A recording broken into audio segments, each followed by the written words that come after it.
অন্তর্বর্তীকালীন সরকার, কিন্তু আপনারা জানেন গণ অভ্যুত্থানের মধ্য দিয়ে আছে ছাত্র জনতা, কোটা সংস্কার আন্দোলনের মধ্য দিয়ে হাসিনা ভাবছিল পুরাটা তাদের দিবে, ইতিমধ্যে সে 100 মানুষ করে ফেলছে। ফলে কোটা সংস্কার আন্দোলন আর 100 ছাত্রদের আন্দোলন থাকে নাই, গণ আন্দোলনে রূপান্তরিত হয়ে গেছে।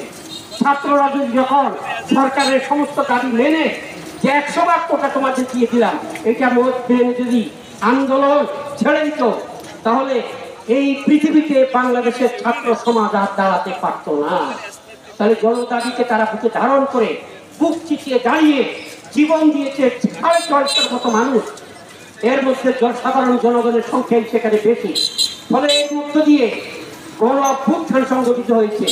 এটাকে কেউ বলছেন দ্বিতীয় স্বাধীনতা, এটা সঠিক না, এটা ভুল ধারণা। একটা দেশ একবারই স্বাধীন হয়, একজন মানুষ একবারই জন্মায়। আমাদের স্বাধীনতা যদি কেউ দখল করে স্বাধীন দেশ, তাহলে তার বিরুদ্ধে লড়াই করে যদি আদায় করতে পারি, সেটা হবে স্বাধীনতা পুনরুদ্ধার। ওটা স্বাধীনতা নয়, এটা হলো ছাত্র জনতার গণ অভ্যুত্থান।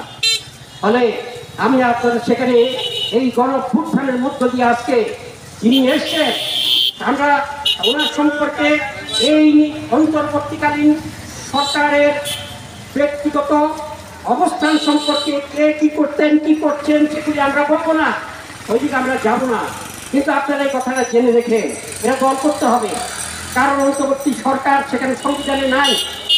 ফলে যেদিন ওই যে ডক্টর মোহাম্মদ ইউনূস ক্ষমতা দখল করলেন, ক্ষমতা শপথ নিলেন, সেই দিন থেকে পার্লামেন্ট অধিবেশনের দিন পর্যন্ত এই সে মধ্যবর্তী অবস্থান যে শাসন করলেন, এই শাসনটা হবে অবৈধ যদি প্রথম পার্লামেন্টে এটাকে অনুমোদন না করা হয়, পাস না করা হয়, তাহলে অবৈধ হবে এবং তার দায় তাদেরকে ফাঁসি কাটতে ঝুলতে হবে সংবিধান লঙ্ঘনের দায়। তাহলে পার্লামেন্ট তাদের পক্ষে একটা লাগবে। ওই 100 একটা পার্লামেন্ট তার পক্ষে করছে করে সেখানে ওই 24শে মার্চ থেকে যেদিন পার্লামেন্ট বসছে সেই সময়টাকে সংসদে পাস করিয়ে নিচ্ছে, এইগুলো সেখানে সেইটা লাগবে। এখন এই শেখ হাসিনা সবচাইতে বড় গাদ্দারি করলেন জনগণের সাথে, ক্ষমতার বাইরে থেকে সেখানে জামাত টামাত সহ সবাইকে নিয়ে আন্দোলন করে বললেন যে আমি আজীবন তত্ত্বাবধায়ক সরকার চাই। ক্ষমতায় যাওয়ার পরে কয়েকটা সংবিধানের মধ্যে নাই, ফলে এটা বাতিল।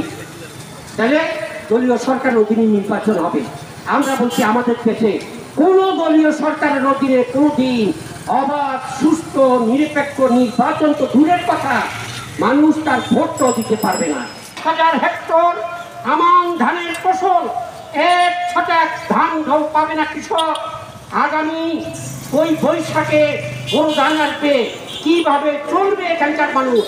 যারা মৎস্যজীবী, মৎস্য চাষি, যারা খামারি, তারা যে মাছ চাষ করছে তাদেরকে ব্যাংক থেকে হয়তো ঋণ নিয়েছেন, বাইরে থেকে হয়তো ঋণ নিয়েছেন, এনজিও থেকে হয়তো ঋণ নিয়েছেন, তাহলে তাদের এই টাকার কি হবে?